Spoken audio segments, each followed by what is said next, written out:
Episode 59 Orlando क्या हालचाल। तो अगर आपने इससे पहले का वीडियो नहीं देखा है तो उसे देख सकते हो, लिंक डिस्क्रिप्शन में है। तो बिना किसी देरी के वीडियो को शुरू करते हैं। तो जैसे कि आपने देखा कि हमारा जान पॉइजन गर्ल के शरीर के अंदर से आई पोर्स पूरी तरह से निकाल देता है और इसके बाद वहां पर थोड़ी बहुत बात करने के बाद हमारा जान अपनी छाती पर जो काला कलर का निशान है उसे रिफाइन करने लगता है। और अब आगे जैसे ही हमारा जान उसे रिफाइन करता है, रिफाइन करने के आधे घंटे बाद उसके शरीर से कुछ ऊर्जा बाहर निकल आती है। मतलब कि उस काले कलर के मार्च से कुछ ऊर्जा बाहर निकल आती है। तो हमारा जान चलता है तो अपनी हेवनली फ्लेम को भी निकालता है और उस ऊर्जा से जहर को अलग कर देता है। अब हमारा जान चलता है तो वो सारी ऊर्जा को अपने शरीर के अंदर ले लेता है और एक छोटी सी आवाज आती है और आवाज के साथ हमारा जान डाउ जोंग के 2 स्टार पर पहुंच जाता है। मतलब कि 1 डाउ जोंग के 2 स्टार पर पहुंच जाता है। और वहीं जब वो आवाज लिटिल फेरी डॉक्टर आती हुई सुनती है तो वो अंदर आती है और जान से पूछती है कि तुमने लेवल अप कर लिया है। तो हमारा जान भी कह देता है कि हाँ मेरा लेवल अप हो गया है। अब इतने में हमारा जान चलता है तो वो लिटिल फेरी डॉक्टर से पूछता है क्या जिंगलिंग अभी तक नहीं आई। तो लिटिल फेरी डॉक्टर कह देती है कि नहीं वो अभी तक नहीं आई, कहीं ऐसा नहीं उसके साथ किसी की फाइट हो गई हो। लेकिन हमारा जान कह देता है कि नहीं ऐसा कुछ भी नहीं हुआ, अगर ऐसा होता तो मुझे पता चल जाता क्योंकि वो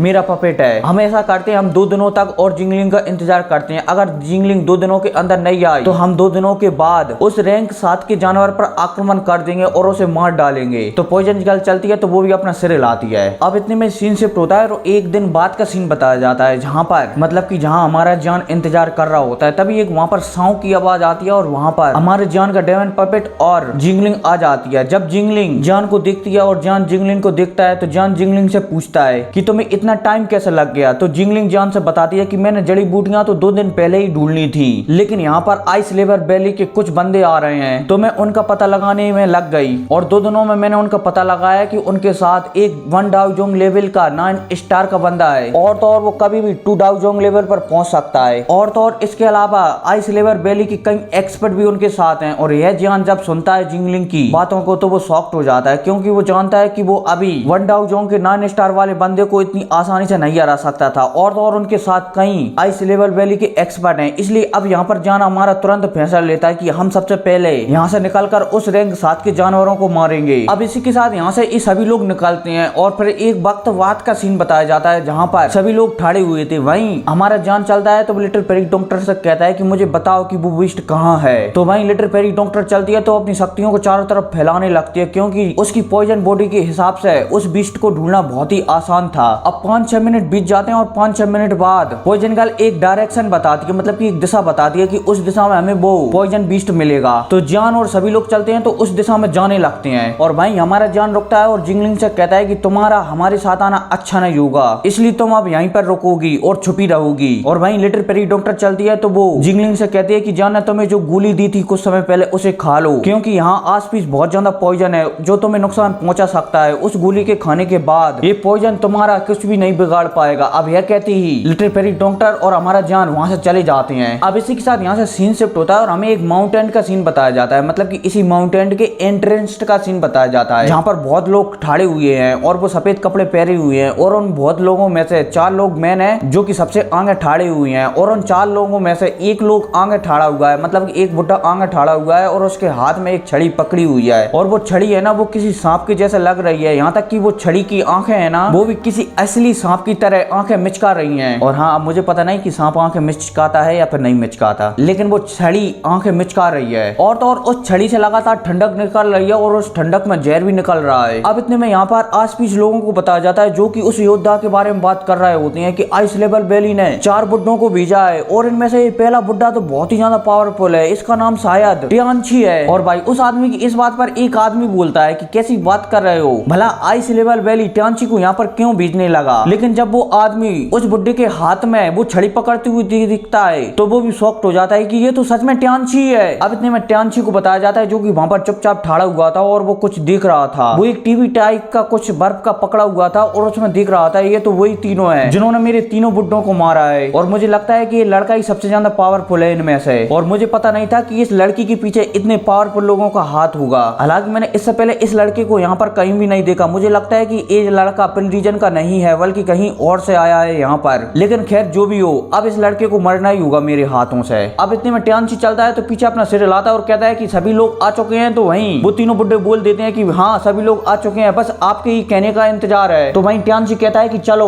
अंदर चलते हैं। और यह कहती सभी लोग उस माउंटेन के अंदर जाने लगते हैं, मतलब कि उस जंगल जंगल के अंदर जाने लगते हैं। अब इसी के साथ सीन शिफ्ट होता है, हमें दोबारा से जान के ग्रुप को बताया जाता है जो कि एक किले के पास पहुंच चुका था और वो किला बहुत ही बड़ा था। अब जैसे ही वो उस किले के 100 मीटर की रेडियस में आते हैं तो वहां पर किसी की पावरफुल आवाज आती है कि कौन है जिसने मेरे इलाके में आने की कोशिश की, क्या उसे अपनी जान प्यारी नहीं है या फिर वो अपनी जान से वो हाथ धोना चाहता है या फिर वो जीते जीते थक गया है जो यहाँ पर मरने के लिए चला आया है। अब यह कहते ही वहां पर एक बंदा प्रकट हो जाता है, मतलब कि एक जानवर प्रकट हो जाता है जिसकी पूंछ 10 फुट लंबी थी और उसके पीठ पर 20 मीटर से ज्यादा बड़े पंख थे। और जैसे ही वो बीस्ट मतलब कि जैसे ही वो रैंक 7 का बीस्ट वहां पर लिटिल पेरी डॉक्टर को देखता है तो उसके चेहरे पर मुस्कुराहट आ जाती है और फिर वो हमारी लिटिल पेरी डॉक्टर से कहता है कि क्या तुम वापस आ गई, क्या तुम मान गई हो मुझसे शादी करने के लिए, अच्छा है कि तुम मान गई हो और दोबारा से यहाँ पर आ गई हो। लेकिन इतने में लिटिल पेरी डॉक्टर कहती है कि मैं तुमसे शादी करने के लिए यहाँ पर नहीं आई, मुझे तुमसे कुछ चाहिए। तो वहीं वो रैंक 7 का बीस्ट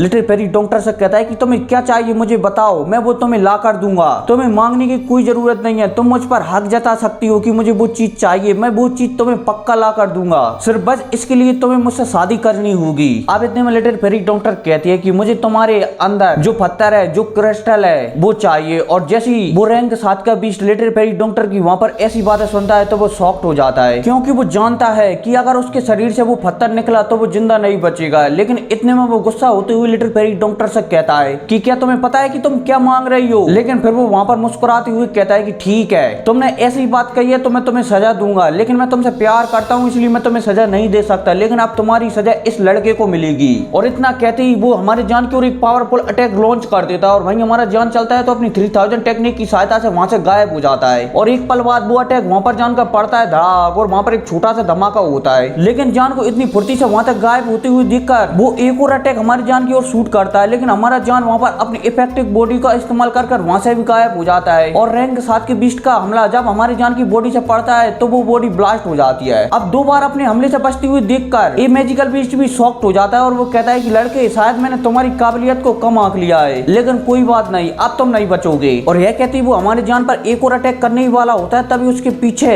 एक बहुत बड़ा पिलर प्रकट होता है और उसके ऊपर हमला कर देता है। और वहीं जब वो रैंक 7 का बीस्ट उस पिलर को अपनी ओर आते हुए देखता है तो वो हल्के से मतलब कि हल्के से उस पिलर को मुक्का मारता है, जिस वजह से उस पिलर के वहां पर टुकड़े टुकड़े हो जाते हैं। और भाई उस पिलर के ऐसे टुकड़े हुए देखकर वो बीस्ट जोर जोर से धड़ाके मारकर हंसने लगता है कि तुम दोनों मुझे हराने की बात कर रहे हो, लेकिन चलो ठीक है, अब तुम दोनों आपस में मिलकर लड़ना ही चाहते हो तो मैं भी अपने लोगों को बुला ही लेता हूँ। और कहते ही वो रैंक 7 का बीस्ट चलता है तो वहां पर एक जोर से धार मारता है, जिस वजह से जंगल से बहुत सारे मैजिकल बीस्ट वहां पर आ जाते हैं। उनमें से बहुत सारे डाउ वेंग, डाउ होंग और कुछ तो डाउ जोंग लेवल पर थे जो कि 4 स्टार पर थे। अब यह देखते ही हमारा जान चलता है तो अपनी डेमन पवेट को बाहर निकालता है और सीनियर टियानो को भी बाहर निकालता है और फिर सीनियर टियानो से कहता है कि मुझे आपकी बॉडी को रिफाइन करने के लिए एक रैंक 7 के जानवर का ब्लड चाहिए। और वहीं सीनियर टियानो जब बाहर आती हैं तो वो आस पीछ का माहौल देखकर ही समझ जाते हैं, लेकिन इतने में हमारा जान कहता है कि तुम चिंता बिल्कुल भी मत करो, इस बीस्ट से लड़ने में मेरी डेमन पवेट तुम्हारा साथ देगी। और वहीं सीनियर टियानो चलते हैं तो डेमन पवेट की ओर देखने लगते हैं कि ठीक है, मैं और तुम्हारी पपेट इस रैंक 7 के जानवर से लड़ूंगा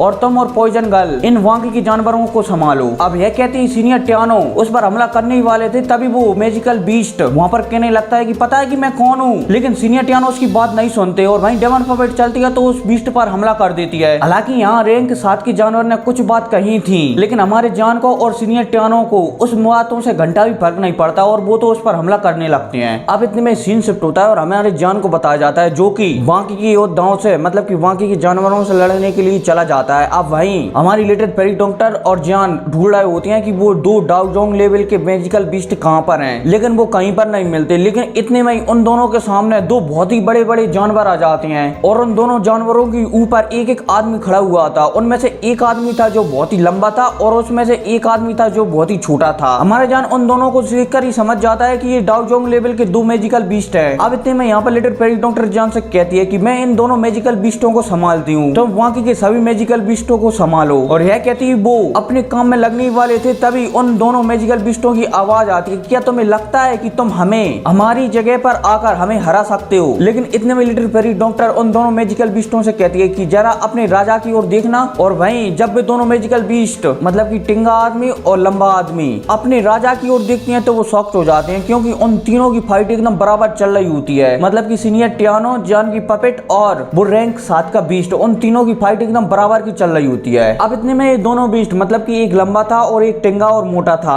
तो वो टिंगा और मोटा चलता है तो वो पॉइजन गर्ल पर हमला कर देता है अपने मुक्के से, और वहीं पॉइजन गर्ल चलती है तो अपनी शक्तियों से एक वो बहुत ही लंबा खंभा बनाती है और उस टिंगू के मोटे पर हमला कर देती है, जिस वजह से वो टिंगू और मोटा पीछे फिरता हुआ चला जाता है और खून की वहां पर उल्टियां करने लगता है। अब इतने में वो उस लंबे वाले मैजिकल बीस्ट से कहता है कि मैं इस लड़की से अकेले नहीं जी सकता, इसलिए तुम्हें भी मेरा साथ देना चाहिए। तो वो लंबा बीस्ट भी चलता है तो वो भी पॉइजन गर्ल पर हमला करने लगता है, और वहीं पॉइजन गर्ल चलती है तो वो दोनों से लड़ने लगती है। अब इसी के साथ सीन शिफ्ट होता है और हमारे जान को बताया जाता है, और हाँ, जान के बताने के साथ साथ ये एपिसोड भी खत्म हो जाता है। तो मिलते हैं अगली वीडियो में, तब तक के लिए टेक केयर एंड